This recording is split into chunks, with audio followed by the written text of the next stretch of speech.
کیا امریکہ واقعی طاقت کے ساتھ کھڑا ہے یا پہلی بار دباؤ میں آ کر فیصلہ تبدیل کر رہا ہے؟ کیا ایران نے وہ تظاہراتی برتری حاصل کر لی ہے جس نے واشنگٹن کو پیچھے ہٹنے پر مجبور کر دیا ہے؟ اور سب سے اہم سوال، کیا یہ 10 دن کی مہلت دراصل ایک خاموش اعتراف ہے کہ ایران کو نظر انداز کرنا اب ممکن نہیں؟ ناظرین، امریکی صدر کی جانب سے ایران کے انرجی پلانٹ پر حملے مؤخر کرنے کا اعلان بظاہر ایک سادہ سفارتی قدم لگتا ہے، لیکن اگر اس کی گہرائی میں جا کر دیکھا جائے تو یہ ایک بڑی تظاہراتی تبدیلی کی نشاندہی کرتا ہے۔ سوال یہ ہے کہ آخر امریکہ کو یہ مہلت دینے کی ضرورت کیوں پیش آئی؟ کیا یہ واقعی ایران کی درخواست تھی یا پھر حقیقت اس کے برعکس ہے؟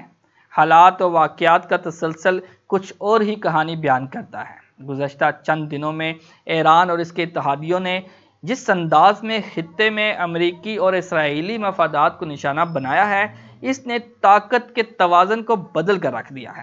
خلیجی ممالک میں امریکی فوجی اڈوں کو نقصان، دفاعی نظام کی کمزوری اور ہزاروں فوجیوں کی منتقلی، یہ سب محض اتفاق نہیں بلکہ ایک واضح پیغام ہے۔ یہ پیغام کیا ہے؟ یہ کہ ایران اب صرف ایک علاقائی طاقت نہیں رہا بلکہ ایک ایسی حقیقت بن چکا ہے جسے نظر انداز کرنا امریکہ کے لیے بھی ممکن نہیں ہے۔ ناظرین، اگر امریکہ واقعی برتری کی پوزیشن میں ہوتا تو کیا وہ حملہ مؤخر کرتا؟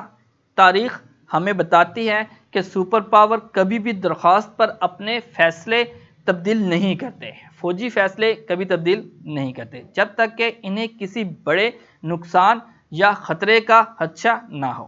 یہاں ایک اہم پہلو بھی سامنے آتا ہے۔ جرمن وزیر خارجہ کا یہ بیان کہ امریکہ اور ایران کے درمیان پاکستان میں براہ راست ملاقات کی تیاری ہو رہی ہے، یہ کوئی معمولی خبر نہیں، یہ دراصل اس بات کا ثبوت ہے کہ واشنگٹن اب تصادم کے بجائے راستہ نکالنے کی کوشش کر رہا ہے۔ سوال یہ ہے، راستہ کون نکالتا ہے؟ وہی جو دباؤ میں ہو یا وہ جو حالات کو کنٹرول کر رہا ہو؟ ناظرین، اسرائیل کے اندر بھی یہی تشویش بڑھ رہی ہے کہ کہیں امریکہ اسے تنہا چھوڑ کر ایران کے ساتھ کوئی منی ڈیل نہ کر لے۔ تاریخ میں ایسے فیصلے ہو چکے ہیں جہاں بڑی طاقتیں اپنے مفاد کے تحت اتحادیوں کو پیچھے چھوڑ دیتی ہیں۔ اگر ہم حالیہ پیش رفت کو جوڑیں تو ایک واضح تصویر سامنے آتی ہے۔ ایک طرف ایران کی بڑھتی ہوئی عسکری اور زیوراتی طاقت اور دوسری طرف امریکہ کا محتاط اور دفاعی رویہ۔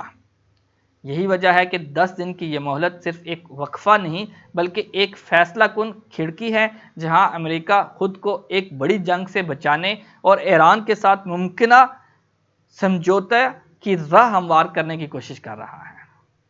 اسی دوران عالمی جوہری توانائی ایجنسی کا انتباہ بھی اہم ہے، جو یہ بتاتا ہے کہ ایران کی جوہری تنصیبات کو نشانہ بنانا صرف عسکری نہیں بلکہ عالمی انسانی بحران کو جنم دے سکتا ہے۔ یعنی ایران کے خلاف کوئی بھی بڑا قدم پوری دنیا کو متاثر کر سکتا ہے، اور یہی وہ حقیقت ہے جس نے امریکہ کو سوچنے پر مجبور کر دیا ہے۔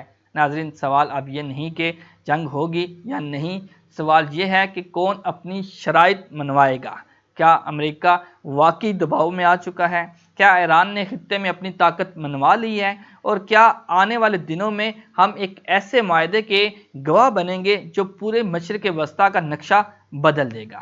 ایک بات واضح ہے، یہ 10 دن صرف وقت نہیں بلکہ طاقت کے توازن کا امتحان ہے۔ میں ہوں خرم ابن شبیر اور آپ دیکھ رہے تھے میرا یوٹیوب چینل۔ اس طرح کے پروگرام لے کر آپ کی خدمت میں حاضر ہوتا رہوں گا۔ اجازت چاہوں گا۔ اللہ حافظ۔